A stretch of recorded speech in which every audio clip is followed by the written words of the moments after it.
OMT Online Dynasty, we are back, week 11, nearing the end of season 2, and we are here for our game of the week. We have got a Mountain West title game rematch. Wyoming, led by D-backs fan, will be taking on Utah State and Boulder. I know we've seen Utah State a few times, but this is a gigantic game when it comes down to this season. So this is all being recorded before the game. The actual commentary will probably be after the game, but now that we're doing this before, we can actually take a look at our full conference standings throughout the Dynasty, see what conference races are coming down to the wire. Starting with our American Conference, and you guys will know by now, this doesn't come out after. I haven't played our game against Toledo yet, but hopefully we won that, or else we are pretty cooked, and it's going to be James Madison and Toledo probably in the conference title game. Huge game for us.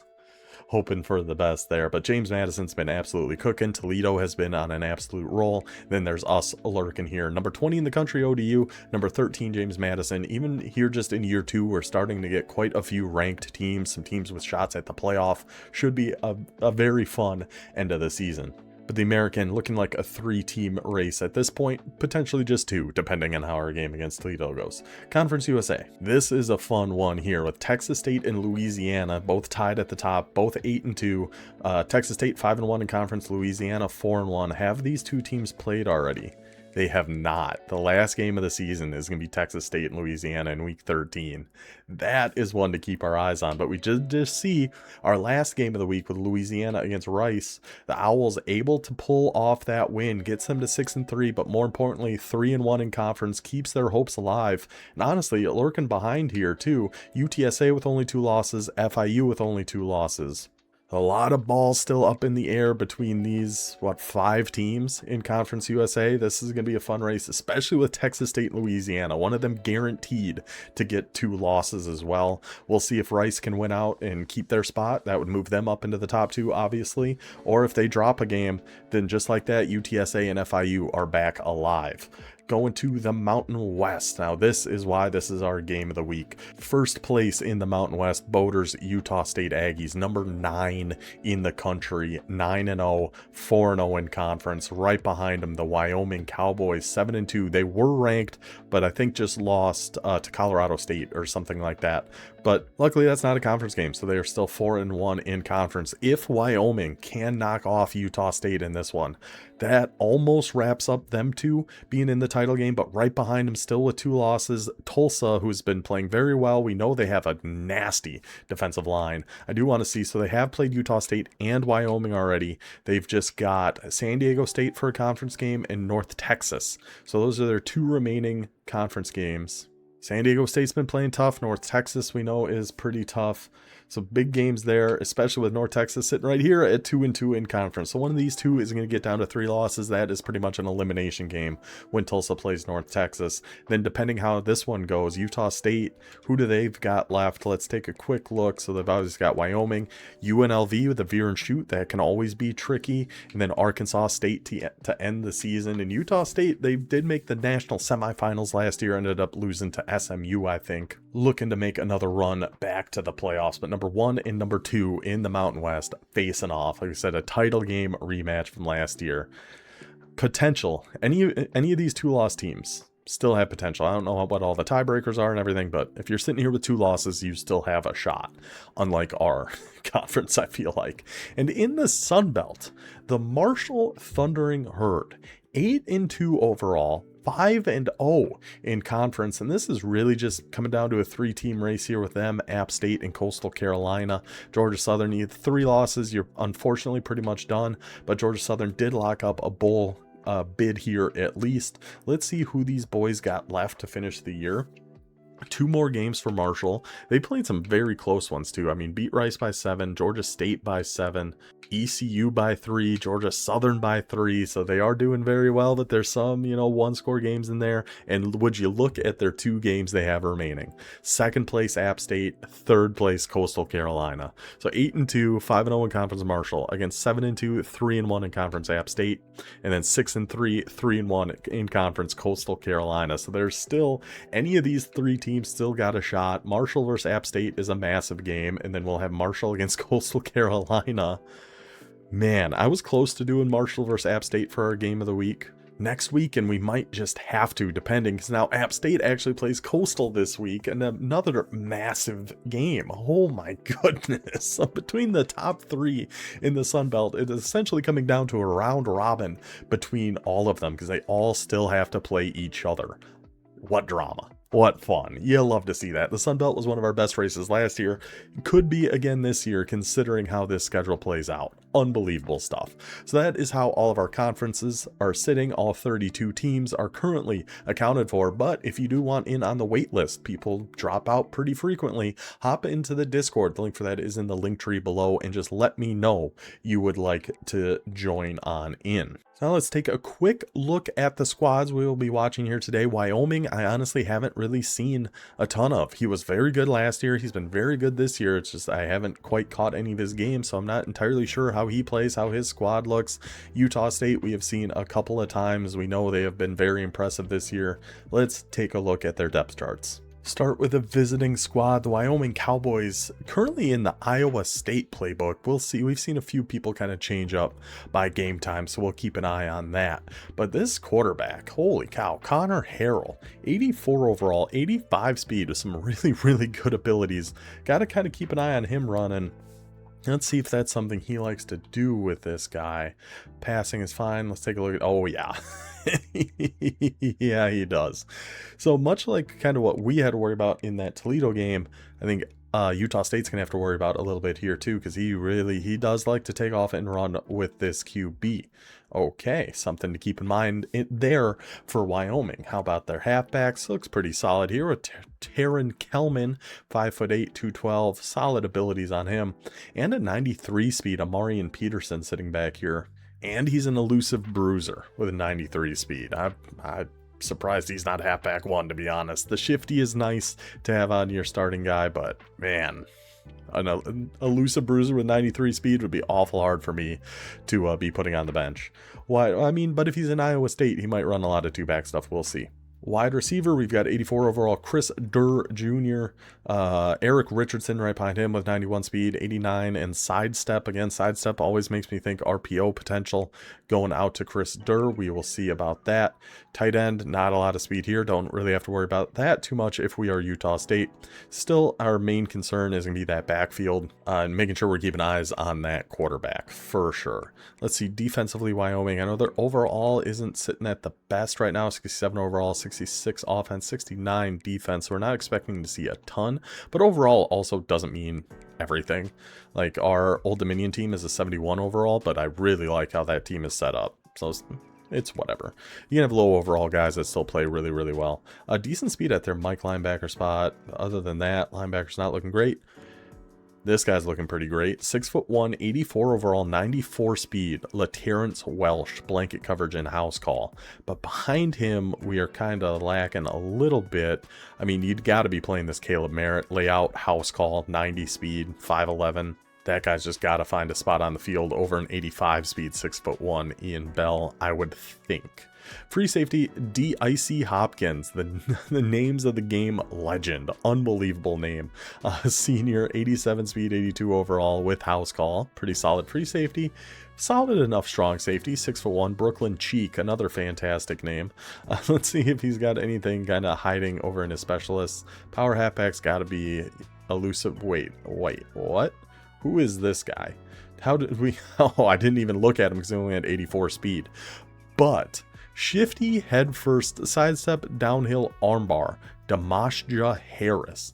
That is a power back. Yeah, that's for sure a power back. Then Peterson in as the third down back with his 93 speed. That makes sense. Slot receiver. I thought this would have been the shifty guy, but it is Eric Richardson.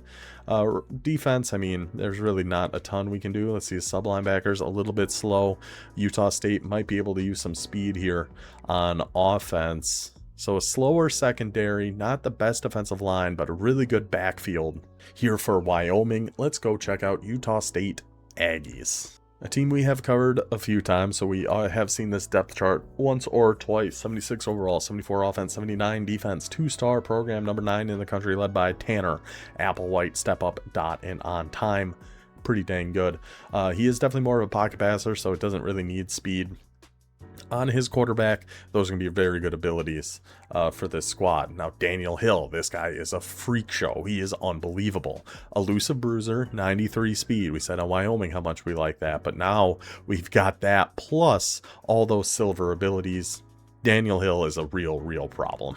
He is a serious problem, especially for a defensive line like Wyoming's, and just their defense in general. I think is going to have a very difficult time bringing down Daniel Hill. At wide receiver, we see the speed of Utah State. We saw the slow secondary of Wyoming, so we're going to have to watch guys like this Shatron, who's faster than anybody on Wyoming's defense with a gold takeoff, could do some serious damage. We know Faison has been very good this year with his cutter, his sidestep, another guy to watch out for. I mean, there's just a ton to watch out for when you go against Utah State. Not really their tight end, though. Only a 67 overall with 75 speed. Offensive line, I know their interior is actually very good. 84 overall left guard with some good abilities there. The center is a monster. 95 overall. Platinum pocket shield, PA shield, strong grip, and wear down. Usually these offensive lines we just kind of fly through because there's not really anything worth a note. That center's worth taking note of. Defensive line, though, no quick jumps or pocket disruptor on our edges. Workhorse and hammer, of course, on the D tackles, just like everywhere else. So defensive line, not the best for Utah State. Let's take a look at their linebackers. Great abilities on Hamblin, but 81 speed's kind of tough. When you've got a 90 speed with Robertson back here, I wouldn't be surprised at all to see Reed Driscoll starting somewhere. Mike McLeod, Mike linebackers. Again, overall doesn't mean anything. He's only 61 overall, but if he has 89 speed and robber, I don't care what your overall could be 10. It doesn't matter to me, buddy. Get your butt on that field. Will linebacker, there's Driscoll. That makes sense. 90 speed, silver robber. Again, 64 overall. Don't care. Doesn't matter to me. You are getting your way out there. Now, their secondary is actually also pretty slow here. 6'1", 5'10". Fastest guy is 89 speed, Will Kendricks. So we'll see if Wyoming is going to be able to match that and hopefully put a little pressure on the secondary. A very good free safety, though, with knockout, blow up, and aftershock on Kamari Ramsey. Strong safety, 88 speed, 6 foot tall, DeAndre Barnes. Okay. Anybody else hiding down here at rush end? We didn't see any abilities here. Nope. Who are we playing at sub linebacker? Driscoll makes sense. McLeod makes a lot of sense. They'll be able to cover that middle of the field very well. So that is how Wyoming matches up against Utah State. Wyoming, I imagine, is going to be trying to utilize that quarterback, utilize their backfield a little bit more. Utah State likes to air the ball out, get it to those speedy wide receivers, or give it to Daniel Hill, either on the run or the pass. We expect a big game from Daniel Hill, get a lot of action out of him. And we'll see if Utah State can essentially seal their spot in the Mountain West title game again, or if Wyoming can get revenge from the title game last year and work their way back to the top of the Mountain West. All right, so that's it for our little preview. Let's get into the game. Wyoming, Utah State. Good luck to D-backs fan. Good luck to Boater. Let's get to it. And we are off with Utah State getting the ball first. Boater's offense will be taking the field. Of course, we did see another playbook change, as we've seemed to have every week here on our Game of the Week. Wyoming will actually be in the two-lane offense, which I've heard good things about. We'll see what he is able to make happen here. Solid overall advantage for Utah State. Obviously, they're a top 10 team in the country. They've been playing very well this year, led up by Boater, looking to improve on their finish of last season, where they got to the national semifinals before dropping one to, I believe it was SMU. I'm pretty sure it was SMU. I want to say it was SMU. He does love this like delayed kind of sail route over on the left. It does kill a lot of zone coverages. A little flood going out there. Let's see where he is going to look. He's got, yep. No surprise there. The safety tries to get down to make the play, unable to do so. Applewhite with the completion. Good start to the game for Utah State. We are going to be seeing a lot of those kind of things here throughout this game. Applewhite fakes it to Davis. You gotta respect the play action. The pass rush getting in there quick. Applewhite forced to throw one away. 2nd and 10 for the Aggies. Utah State coming out in some trips. Looks like a little swing going out to Hill. No, we're audibling back around.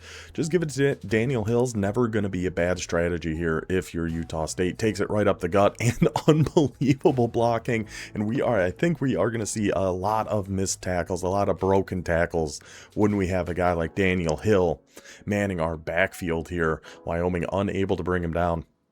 And that offensive line, Utah State's probably got the best offensive line we've seen so far, and they were doing some work on that one. So now we got a little high-low going with a drag from our outside slot. Oh, nope, audibling again. Every time I try to talk about what play you're going to do, you keep audibling around, Boater. You're not really helping me out. And there goes Daniel Hill with that arm bar, again breaking the first tackle.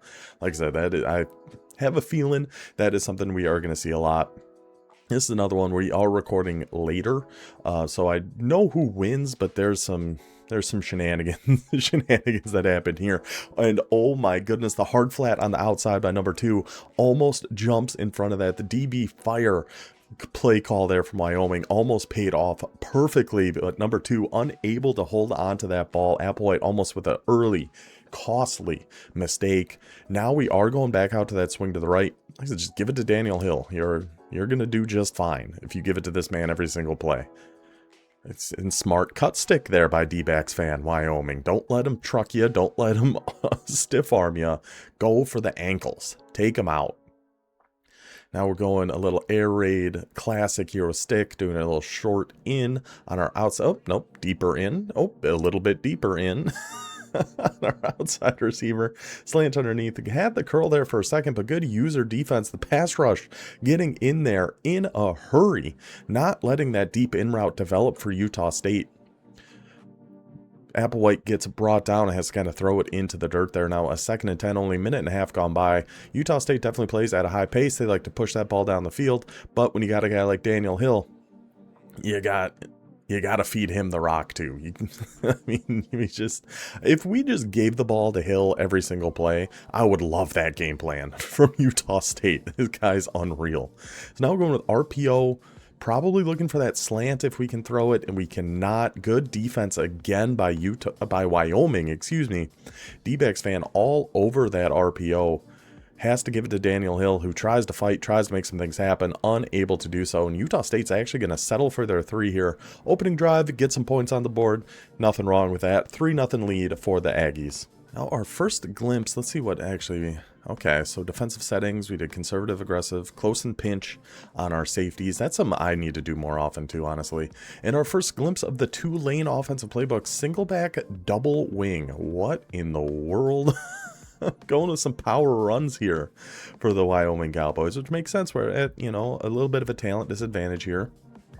Try to just bully these boys around a little bit. Look at that defensive play art. Everybody flying all over the place and having those safeties in at close and pinch. Number 35 is able to come down and help out with that run, force them back inside. Brought down for only a gain of 2. And we are staying in our single back ace double wing. 2 halfbacks, 3 tight ends. So we just probably don't have enough. I don't know if this must be a 4 tight end. It might be like 2 fullbacks or something and 2 tight ends. I have no idea. I've never seen this formation before. We're throwing a hard flat over on the right to watch any sort of rollout pass. Going back to the power run though, and again brought down for just a gain of 2. Now an early 3rd and 6 for Wyoming. And we see Utah State coming out in their Tampa 2. Let's see if they are going to be turning this into that Tampa 2 match that we saw them use so well against Fresno. Normal Y off weak, going back to a little shotgun set here. Looks like it. That's a lot of adjustments flying up. Yep, soft squats and vert hooks on the defense. I've been messing around with this a little bit. It's really good. Tampa 2 match is really, really good. But with the stunts, he is able to get out with the quarterback Harrell, takes off, picks up the huge first down. 1st and 10 now, Wyoming. Huge there. You'd hate to give up. I mean, at least he did help hold the 3 on that opening drive, but to give up any points and then come right back to a 3 and out is tough. So now we are staying in Tampa 2, but this time just shaded underneath. So we're going to have hard flats on the outside, 5-yard hooks. It is a run up the gut. Utah State user all over it. Sniffs that one out, brings him down. Another just gain of 2, 3 rushes, 6 yards. Let's see if maybe Wyoming's going to stick with this run game. See if we can't get a few to pop a little bit better here. Coming out normal Y off, and Boater and Utah State answers back with some dime 3-2. Another Tampa 2. We did go with the soft squats again, and against that defense, we are able to run a little bit better there, picking up 5 on the ground. 3rd and 3 for the Cowboys. I mean, we've seen a lot of power runs. I mean, the only pass he called was on that 3rd and 6. On the last one, let's see what the call is going to be here from Gun Wing Trio. Staying in some more Tampa 2, shaded underneath is going to be the call here. from Boater's Utah State Aggies. It is another run up the gut in Peterson.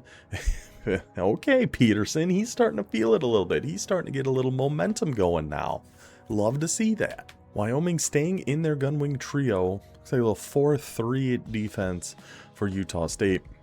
Last time, even in the Tampa 2, when we couldn't match because we couldn't put the vert hooks on our guys, we were still doing some soft squats there on the outside, which is interesting. Wyoming takes a small completion there of 4 yards and needs a little bit of a breather. And we're back to the action. A 2nd and 6 coming up for the Cowboys. Looks like Utah State thinking about some 6-1 until we see that pistol wing slot and decide to come back into our edge blitz, which seems to be their heavy run formation type of defense when they want to sell out. But there is the play action. Good switch over to take that flat away, and Carroll stays in front of that. Carroll, I go up to HR, knock on our door. Carroll, there is no Pepe Sylvia. Turnover for the Utah State Aggies. 3-point lead with the ball back. Let's see if we're going to keep the heavy Daniel White game plan going. It certainly makes sense to me. Good user play though by D-backs fan to fly out for that swing motion. Takes Daniel Hill down. If we keep Hill to gains of 2, we're doing something right on defense. See, we're going for shakes. Going for the 1-play touchdown here to phase on. Typically is what our read is here from what I've been able to tell on this shakes play. It doesn't look like it's going to be there. It is not. I mean, if you really... Oh, you could have thrown X or RB there if you really wanted to get risky, but we take off with Applewhite. Do you risk dropping, you know, with these quarterbacks? Remember, he's only like a 78 overall or something. Do we really try that? I think that's a smart move to just take off and run. We're coming out in shakes again. Now going to a motion mesh wheel. Now, we'll see if the user of Wyoming is going to fly to this motion as well, like he did last time, because then that should open up something over the middle of the field. Oh, we canceled the motion anyway. That defensive tackle, oh my goodness, that D tackle Wyoming got there in a hurry, and thankfully, because it looked like we had some potential down the field there, but instead we will take it to the second quarter. Still a 3-point lead for Utah State. Coming out in some empty chips now. Back, yeah, there's that kind of delayed little sail route over to the right. Let's see if we get something underneath. I mean, we don't even really need, with how deep that is. He got it again. Unless that outside corner can come back down, and he does. Good click on there from D-backs fan. Takes control of that outside corner. Make sure he comes down to make a play on that. Knocks the ball loose. Now a 3rd and 10. Staying in empty trips. Going to the deep curl on the left. A weird little route for phase on the right. A deep out's not there. Going for the deep curl. Looks like it is there, but Thompson Jr. unable to hold on to that one on the outside. Now a 4th and 10. Ball at your own 45. Utah State staying aggressive. There's no way we're calling this swing here. Is this the one? This is the one we're not audibling out of. We're staying with the swing. Can Daniel Hill make it happen? Goes for the spin move, bounces off a tackle. That's a lot to ask for from Daniel Hill on that 4th and 10. He is brought down short. Wyoming takes right back over. No harm, no foul on that interception. Ball back at around midfield. A little wing halfback weak for the Cowboys is going to be the answer. Their go-to here. Staying in kind of a, looks like a standard Tampa 2 on defense. We're going back to our guy Kelman right up the gut, able to pick up 4. We're getting a little momentum on this run game now. We've gone from 2 yards to 5 and 4 pretty consistently. If you're getting 4 yards a carry, you're doing something all right. 2nd and 6, Kelman still in the backfield here for Wyoming. And Tampa 2 hard flat. So he had actually been calling. Oh my gosh, and there goes Kelman, finds a gap through the line. We are finding some momentum with this run game. Kelman finds the alley, takes it to the house. Touchdown Cowboys. Saddle up, everybody. 7-3 lead now for Wyoming. What I was going to say, Barr was distracted by that touchdown. It looks like Utah State was actually coming out in cover 2 hard flat. He wasn't coming out in like Tampa 2 and shading down, which is good because, you know, when you shade down, your hooks come down to 5, and that can leave the middle of the field pretty open. Cover 2 hard flat, it'll keep your hooks on whatever their default is, but you still get the benefit of the hard flats on the outside. But what an answer there by Wyoming. Throws the interception, forces the turnover on downs, pops the big run, and we've got a 4-point lead now. Utah State coming back out in their split slot offset, coming back out in shakes, single high safety. So we're looking for phase on here. If this is cover 3, Typically, Faison could be a one-play touchdown, but we will see. Good job by the line. See, right in that gap, but Applewhite overthrows him. Pass falls incomplete. It was a good job. I mean, offensive line held against that blitz, had a little loop coming in over the middle. Offensive line gave him time, but Applewhite unable to make that completion. So we're going to speed out on the left, not there, crosser not there, take the little dump down to Hill, and oh my gosh, I think his ankles just snapped in half. Oh, what a brutal looking tackle that was. But unfortunately, that's what you got to do against Daniel Hill. You got to chop him down any way you can, and that's certainly one way to do it. So we're going all go, come back on the right, keeping our option route, then a little in on Daniel Hill. Ooh, potentially had our seam streak on the left. The Wyoming user did a very good job going over to try to take that away. Has to dump another one down to Daniel Hill, 4th and inches. Yeah, just give it to Hill up the gut. Absolutely. And I think we got an offsides anyway. Doesn't even matter because, of course, Daniel Hill's going to get that. He's going to get that every single time. I mean, like, even if Wyoming was coming out in goal line there, I don't think we had much of a chance to get a stop. First down, Utah State. It has certainly been the Daniel Hill show here so far. We haven't seen hardly anything from his wide receivers yet. We've tried the deep one to Faison. He does love that shakes play. And split solid offset too. We got to worry about the double pass. I'll be curious if we see that one today. We know Boder loves his double pass.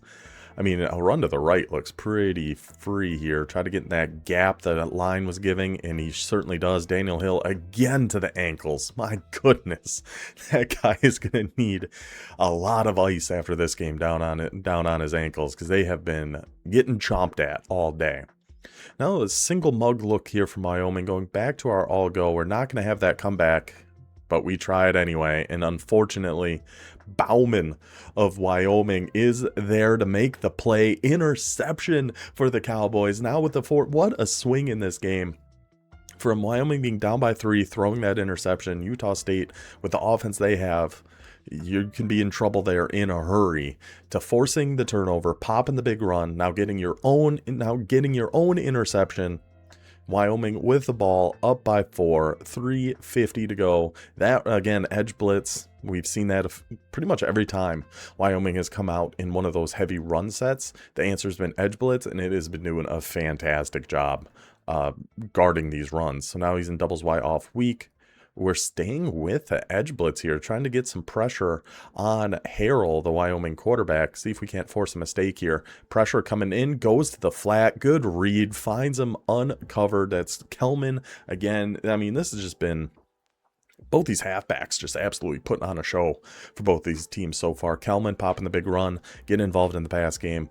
Daniel Hill, of course, as long as his ankles are still intact, which they might not be at this point, staying in edge blitz, worrying about the run, and that is a good little counter there with the fake, and then toss it to the outside. All the pressure is going to kind of focus in on the middle to see if we can't get one out there. Take a gain of 5 for Kelman. We're okay with that if we're Wyoming here.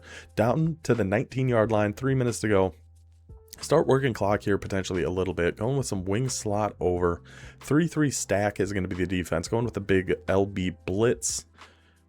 I mean, if he's got his halfback going to the right flat, if this is a pass play. It is not. It is Kelman again. And oh, that looked like an alley.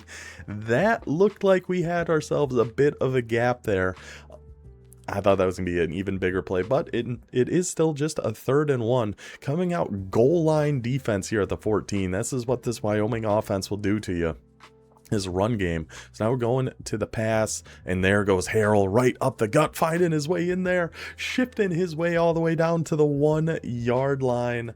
Just slants. Finds the gap up the middle. Harrell is a dynamic threat at quarterback, and that is exactly why. 1st and goal at the 1 for Wyoming. Going back to our single back ace double wing, kind of 4 tight end, whatever you want to call it, type of set. See if we're going to be able to find any room this time with Kelman. So far, this formation has not been doing the best for us. Because Utah State's really just selling out for the run. Really, we could just take this down to the 2-minute warning, and we might be. We just might be. I'm guessing we are. Yes, we are. A reset now after the 2-minute warning, but Wyoming coming out in that same offense. Looks like a similar defense. He is really clogging that A-gap over there. I don't know. This should have an outside run. It does. Yep. Yeah, great play call.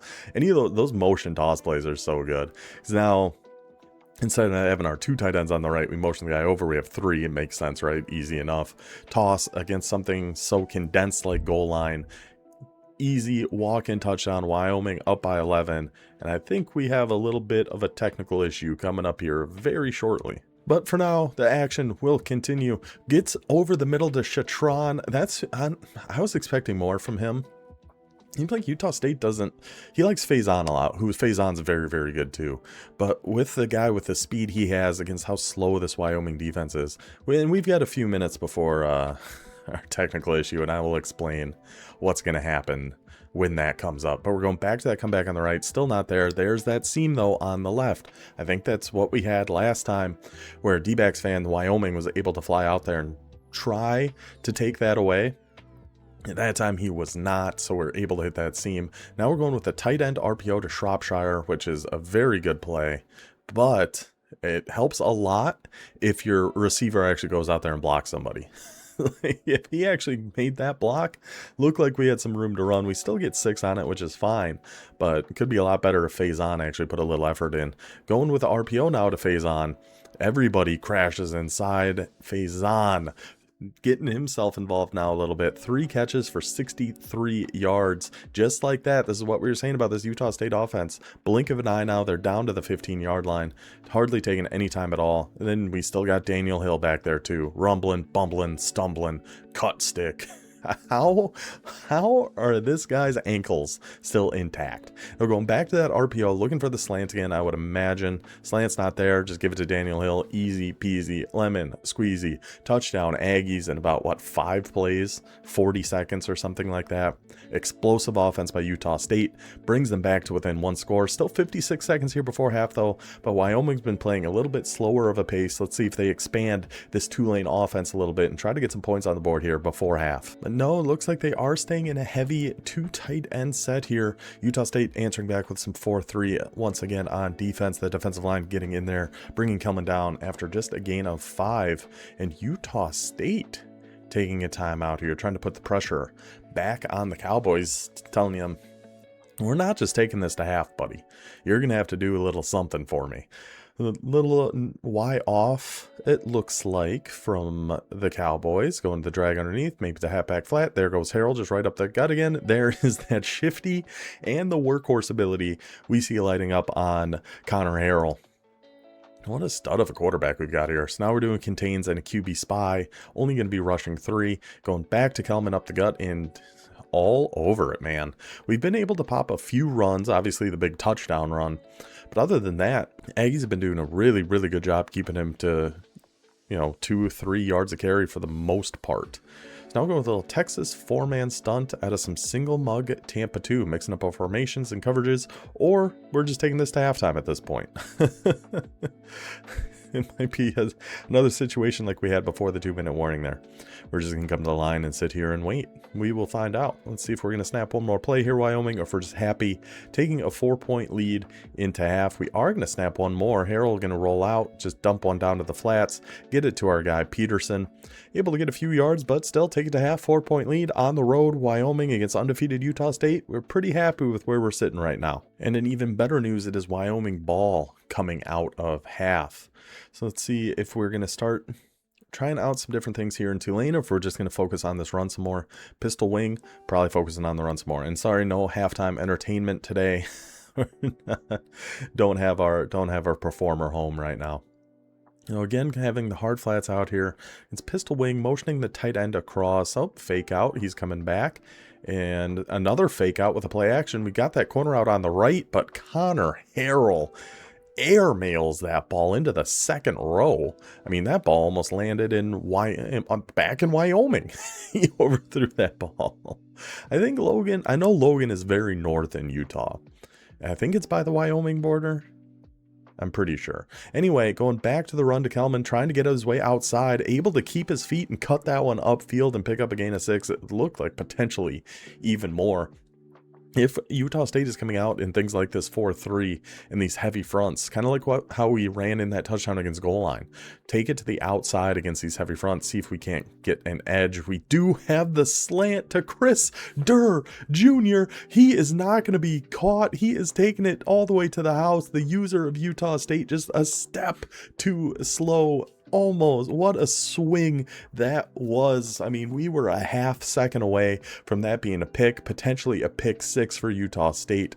Instead, that is a touchdown for Wyoming. And I just see Boder put in his own Twitch chat, dang, inside route shade still got toasted. Yeah, I don't think route shading does a thing. I think it's a lot like the RPO settings. They're just there to make you feel better about yourself. I don't think they really do a whole heck of a lot. But Wyoming up by 11. And here we are. Connection has been lost, right? Wyoming up by 11. What happened? Wyoming's kid turned off his Xbox. These things happen. It's obviously incredibly unfortunate, but we are going to do the best with what we got. So what they decided to do is they are just going to play again. They're going to start over from the beginning, essentially, or at least start a new game. They are going to play out the first half of this new game as if it is the second half of this one. So Wyoming is going to have an 11-point lead when we fire back up here. Utah State's going to have the ball. And I am going to, we'll back this up just a second so we can see how they got here. We'll start at the beginning of the half. Here we are. And what I am going to do here, so it says Wyoming 0, Utah State 0. In reality, the way we're playing this is the third quarter. Wyoming's up by 11. So I'm going to try, I'm not sure how well it's going to work, but I'm going to try to update the scores on the bottom so it's going to reflect what the score actually is. Because essentially right now it is, you could call it whatever you want. You call it 21-10. We can call it 11-0. 11-0 is a lot easier for me to fix and update. So we're going to call this Wyoming 11. Utah State 0, and I will put that update in right about now. So now we can see Wyoming up by 11. So there's the double pass. We knew it was coming at some point, but guess what? Wyoming was actually kind of ready for it. But that's also what makes that play so dang good, is then it's just Daniel Hill who you can just take off and run with. That's what makes it. If you stay back and actually guard the streak, which is hard enough to do, then Daniel Hill's going to have room to run. So I hate that play. It's so good. Speaking of so good, Daniel Hill again to the ankles. Again. So all the stats and everything obviously are going to be messed up. That says 2 rushes for 29 yards for Hill. Obviously we know he really has more, but there's really no way for us to fix that. The score and everything, that we can fix. But, you know, getting the stats from the first game into this one, there's not really a whole lot we can do. Anyway, going back to the little RPO there to phase on. 2 for 2 on that one. I wouldn't hate to see some more RPOs to phase on, honestly. Is this going to be the tight end RPO again? We saw that work pretty well the first time. No, it is not. Okay, we have the tight end flat, kind of an out and up there on the outside. Rolling out, we can just take off with Applewhite. Yeah, that would have been kind of forcing a deep one there. So just take off, pick up your first down, reset the chains, ball at the 43. We like that. A little bit of bunch here from Utah State. A little mesh going underneath, flat going outside. Just take your drag there. There's phase on again, and he gets walloped. Oh my goodness. So against Daniel Hill, we're going low. We're flicking down on that right stick. We're taking out his ankles. Against everybody else, lay the lumber. I love it. Phase on gets decked on that one. Now a couple slants coming from the right. Just take the check down to Hill. Easy enough. I've said before, I feel like I've said it 1,000 times. If we're getting the ball to Daniel Hill, we're doing something just fine. We are doing all right. Ooh, a little motion like streak from phase on. This is a cool looking play. Put a little Texas route on Hill. Crosser on our tight end. Let's see what we got. We should have, yeah. That's hard to guard everything on a play like that. And of course, Hill's just bullying his way through this Wyoming defense yet again. Not really much we can do here for the Cowboys. But yeah, between that streak and crosser on the right, I feel like we got him offside again on a, well, it wouldn't have mattered, but boy, should that have been intercepted. But yeah, that little motion play. Motion for verticals with a Texas route. It reminds me a lot of the gun box offset weak for verticals play. It's called like halfback angle or something like that, where we just put a Texas route And it's just super hard to defend because you have the streak and the crosser coming from the same spot on the right, and then the Texas route coming the opposite way. Very, very hard to defend both of those. Utah State, though, first and goal, down to the one. Roberts, Antoine Roberts in at halfback. Let's see if we're still just going to feed him the rock here. Little motion halfback swing. Let's see if Wyoming's user is going to fly out there and try to watch that. He does try, but again, gets picked up on the block, but they fly down there and take out the ankles again. Every Utah State halfback is going to have no ankles left by the end of this game. But Hill already, now Roberts gets taken down. Second and goal at the one. I mean, just run it up the gut. I think we're just getting a little too cute here, especially with Hill. I mean, you're probably going to have the tight end on this, but just give it to Hill. Ooh, he tries to click on and make the play there, unable to do so. And Shropshire, what a name on that lad, in for the touchdown. So now Wyoming up by 4. We're just going to call it 11-7, but still a 4-point lead for Wyoming. 3.5 to go in what's essentially the third quarter. I might put a thing to try to update that too. I don't know. We'll see. And offensively, it looks like the Cowboys are going to be sticking with that same philosophy we had in the first half. Coming out wing halfback weak. See if we can't pop a few power runs. Now what's nice for these teams kind of is it does reset their like wear and tear that they had throughout that game.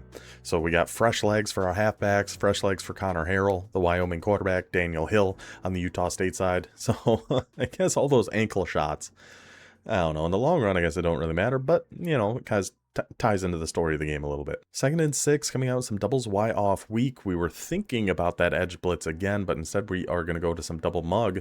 Tampa 2, probably. Yes, he does like his Tampa 2. It is a much better defense now that the mid-read actually gets back and guards the deep middle a lot better.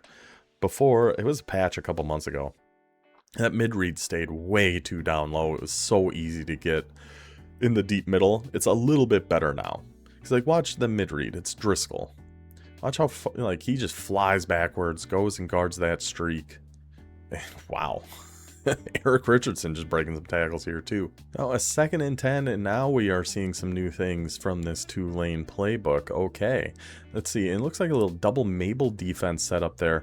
Really guarding the sidelines was Utah State. Instead, it is just another run up the gut with an inside zone. When you got a guy like Kelman, much like with Daniel Hill on the Utah State side of things, we're not going too wrong getting him the ball a ton. And we're staying in our bunch offense here. See, what is the defense setup going to be? We got a hard flat at least over on the left. I didn't get to see the whole thing, but it is just another run up the middle to the backup halfback. Amarian Peterson will take that one. It might have been him on the run before, too, honestly.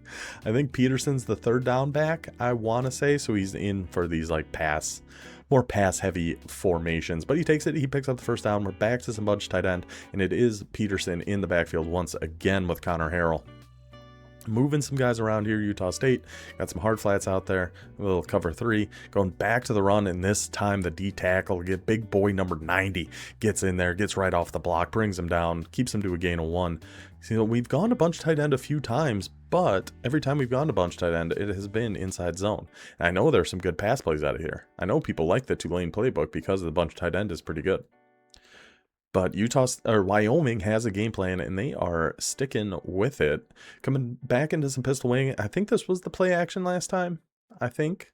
This time, though, it is just going to be a run, trying to get outside to the left. Nowhere to go once again.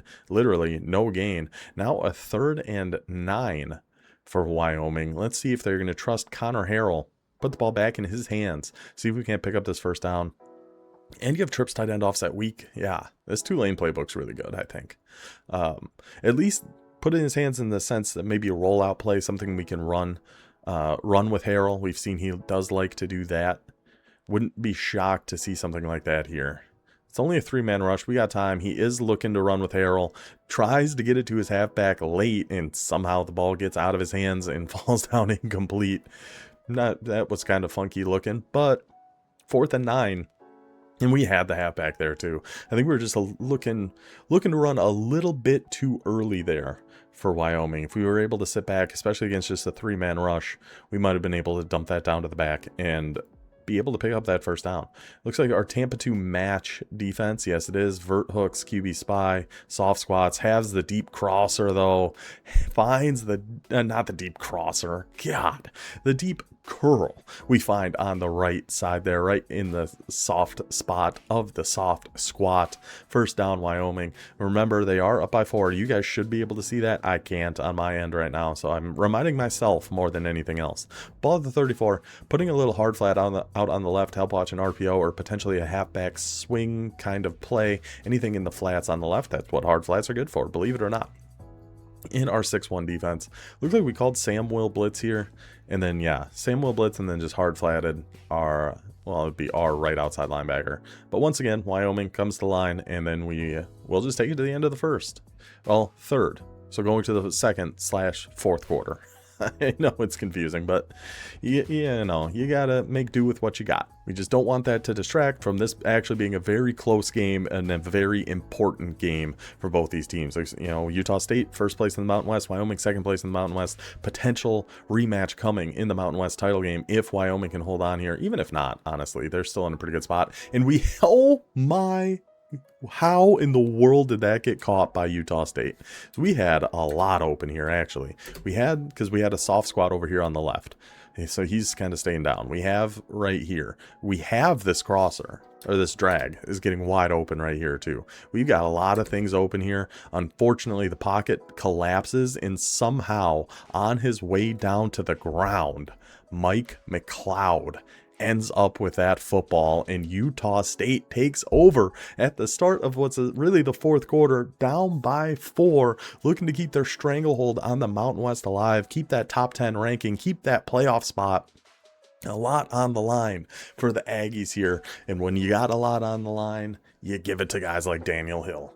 You can't go wrong there. Is this going to be that motion, that swing again? And it is, I don't know. I never really call this play, so I was going to say I didn't love the looks of it, honestly. I think they had enough defenders out there, so just go back to an inside zone, try to hit that gap on the right when he's coming out in something like, I think that's nickel load that comes out like that. We have 3 defenders kind of left of the center, and then 1 kind of on the right tackle. Leaves a good gap in the middle, and we got a guy like Hill. We're fine just taking that. See, I like the swing more against a look like this, personally. As long as that right edge doesn't fly out there. We got 3 blockers for 3 guys. Trust that they can hold some blocks. Yep. And they don't. No surprise. No surprise there. We have seen Utah State's wide receivers not super interested in the blocking aspect of this game, but still we take 4 yards, 4 minutes to go in this one, 4-point lead. So many 4s going around. It's hard. My head's spinning. Go back to Daniel Hill. Great user play there by D-backs fan.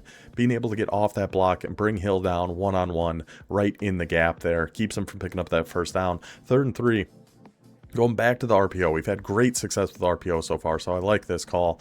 But, oh my goodness. Another great user defensive play there by Wyoming.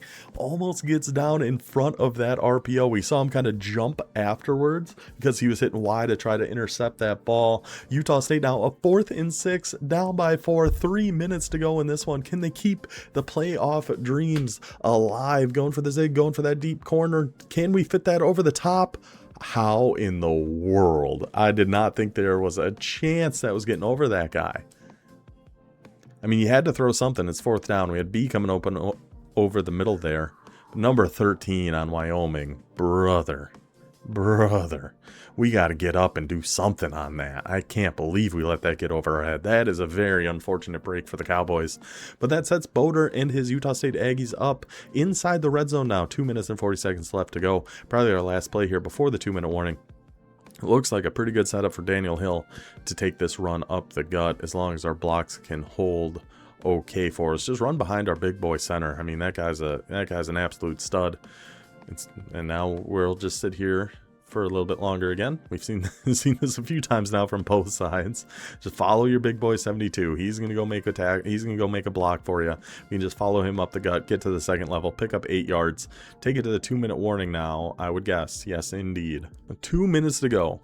10-yard line. 4-point lead for the Cowboys. What do we go to here if we're the Aggies? We are going back to the RPO. Now, this one was awful risky last time. We got to see if we can find where that Wyoming user is at. Because he's the one, I think we're okay on this one. I think his user's that guy right over the middle. So I think we're going to be able to throw this. Oh, the hard flat. Oh, the sneaky little hard flat. I was totally wrong on that. Puts the flat out there who just is all over the bubble. Forces us to keep it with the Hill, who gets brought down short. Now a 3rd and 2. And remember, 4-point game. Field goal does us no good here. Let's see, Utah State. This is a interesting looking play. Little stem down the corner route. Can't stem it down too far anymore. Just go down to the check down, Daniel Hill. There go his ankles again. Wyoming brings him down short. 4th and inches. Minute 53. Can Wyoming hold on and take over? I believe this would put them in first place in the Mountain West. And again, these two teams faced off kind of in the Mountain West title game last year. Unfortunately, Wyoming was unavailable. Wasn't able to actually play that game, so it was decided by CPU Sim. Again, doing the best with what we got. So I'm hoping they rematch actually in the Mountain West title game and we can actually see them play that one out because this has been a heck of a game so far. 4th and inches, Daniel Hill, safety flying down, takes his ankles out again, but Hill falls forward just enough. Another great user play by Wyoming. His user defense has been very impressive. To take that safety and bring him down like that and shoot the run was very, very good. It's just very unfortunate Hill was able to do what he did. Now we go back to the RPO flat.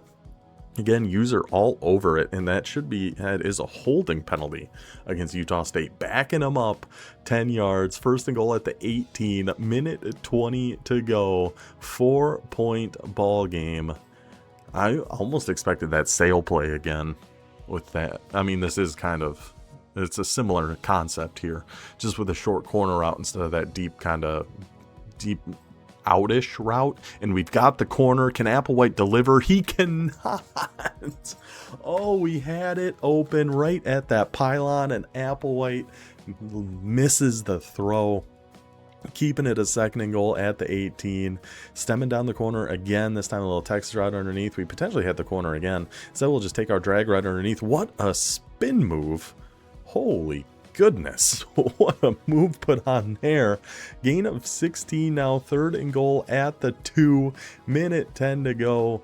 Are we getting this ball to Daniel White here? Daniel Hill. Goodness, we are indeed, and he walks across that goal line into the end zone. Daniel Hill, what a hero. Somehow his ankles still attached to the rest of his body just by a thread, just enough for him to be able to catch that and cut it upfield. Touchdown Utah State, 3-point lead now.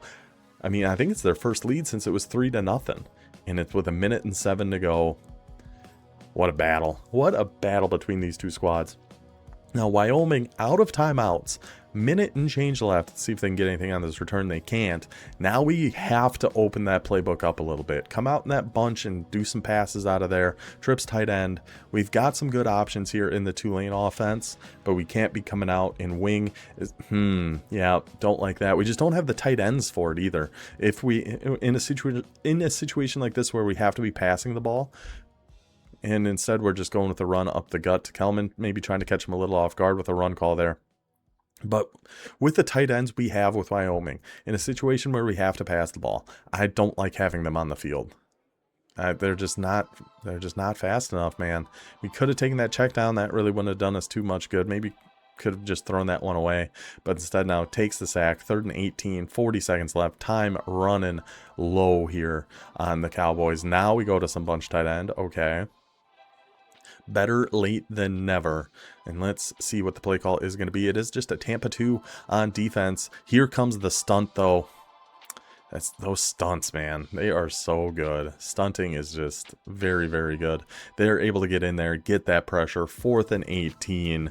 Is the sun setting over the big Wyoming sky. Cowboys riding off into that sunset.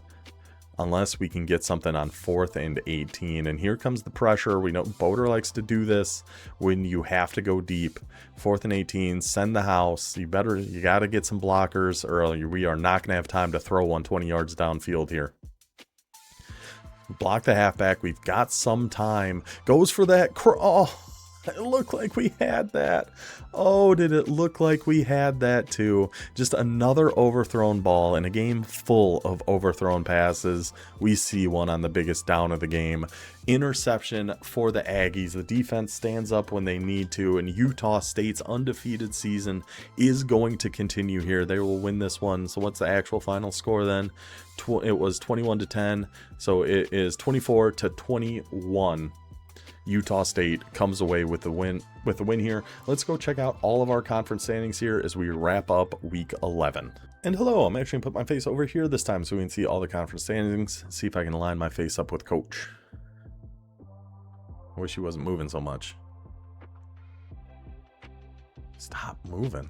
Anyway, yeah, Old Dominion, unfortunately, did lose our game against Toledo, so our American Conference dream is looking pretty rough here. But overall, our conference standings, the American, JMU sitting on top still 10-0, much like Utah State, 5-0 in conference, Toledo 7-3, 5-0 in conference. Game of the week for week 12 right here, James Madison against Toledo. Hopefully, that's the plan. We will see. And we still technically have a chance. We need Toledo to beat James Madison, and then we have to beat James Madison. And we have to beat Bowling Green in week 12, and then James Madison in week 13. We'd each have 2 conference losses, and we'd have the head-to-head tiebreaker. We'd rematch with Toledo in the conference title game. So we still have an outside shot, but it's not looking great. Conference USA. We have a very fun race brewing here between Texas State at 5-1 in conference, Louisiana at 4-1 in conference, and Rice at 4-1 in conference. Rice just beat Louisiana in our last game of the week. That was a fantastic game. Interested to see how this one is all going to shake out. A 3-way tie. I have no idea what the tiebreakers are. I have no idea how that's going to all work out. So we'll see. I think have they all played each other already? No, Texas State still has to play Louisiana. That's right. Their last game of the season is going to be at home against Louisiana. So that's going to kind of work itself out. They'll get one of these two will have 2 conference losses. And then Rice, if they can win out, would be in the title game. They've got FIU, which is a tough game, 7-3, 3-2 in conference. And then USF, which is always tough as well. So if Rice can finish off their portion of the season, they are in the Conference USA title game and will await potentially the winner of Texas State. Oh, not potentially. Whoever wins between Texas State and Louisiana, if Rice wins out, or we could get a Texas State-Louisiana rematch. Who knows? So much happening. So many fun things going on. Then in the Mountain West, we've got 5-0 Utah State, 4-2 Wyoming. Tulsa is going to be 4-2 because they are going to get a force win this week. Let's see what I know Tulsa has lost to Wyoming already. So let's take a look at the remaining conference schedules, and we have North Texas sitting back here at 3-2 as well. So Wyoming is going to have one more conference game left. It is going to be at home against Fresno State, who I think just lost to North Texas. So that's their lone remaining conference game. Tulsa has 2 left against, actually not 2 left because they have to still get the force win. So they're going to be 4-2 in the conference. They have a out-of-conference game against Arkansas for whatever reason next week. And then they play North Texas to finish the year. So one of those 2 is guaranteed to be at 3 conference losses. Oh, man. So Tulsa, if they beat, because they're going to be at 4-2. So if they beat North Texas, then, oh, man, I don't even know. There's so much up in the air now. North Texas still finished against San Diego State and Tulsa. So that North Texas Tulsa game in the week 13, the last real week of the season, is a looming large for both of these squads. Obviously, North Texas is going to have to beat San Diego State first, but that could turn into a potential play-in game for the Mountain West title game, or we're going to get a rematch between Utah State and Wyoming. Our last conference, the Sun Belt, the Fun Belt, Marshall sitting on top here, 8-2, 5-0 in conference. Right behind them, Coastal Carolina, our defending Sun Belt champion. App State just lost to Coastal Carolina, knocks them down to 3-2. So Coastal's going to have 2 conference games left. They have the tiebreaker over App State. Looking pretty good to be a Marshall Coastal Carolina finish here, but Coastal Carolina still has to play Marshall, so that will be a loss for one of them. And Georgia Southern, who's not been bad at all either, 6-4, 2-3 in conference. App State, they finish against, let's see, they just played Coastal Carolina, they play Marshall and Georgia Southern. That's right, it's just a whole round robin here at the end of the Sun Belt season. But it's looking pretty likely to be Marshall, Coastal Carolina in the Sun Belt. Mountain West, I think we could still have some some chaos here as we essentially have a three-way tie for second place right now. Conference USA, we've got a three-way dance to see who's going to end up in that conference title game. The American, looking like James Madison against Toledo. We could sneak in there if the chips fall just right, but we'd still have to beat James Madison, which I've said all year I don't love our chances of doing. But that's a bridge we'll have to cross when we get there. We got to worry about Bowling Green first, and yes, they haven't been great this year, but that option offense can always be very, very difficult to get stops against. So that is how all of our conferences are sitting. We do technically show one open team right here with Troy, but we have somebody who's going to take that spot. He just had a storm in his area or something. He got his power knocked out. That kind of stuff happens. But so all 32 users are accounted for, all 32 teams. But if you do want on the wait list, I don't remember if I said this in the intro or not. That was recorded days ago. If you do want on the wait list, hop into the Discord. The link for that is in the link tree in the description of this one. But hope you guys enjoyed this game of the week. We have got 2 more left in week 12 and week 13. Then we're going to have conference championship week, which is my favorite time of the year. And then any user bowl games, I think we are going to do as little like kind of mini games of the week as well, maybe kind of group some of them together for those ones that are user against user. But that wraps up week 11 in the OMT Online Dynasty. We will be back for our user game in a day or two against Bowling Green to get week 12 started. Then we'll have our game of the week. That should be Toledo and James Madison, but we'll see. Maybe something else pops up. We'll find out. But I hope you guys enjoyed this one. I'll see you then. Until then, take it easy.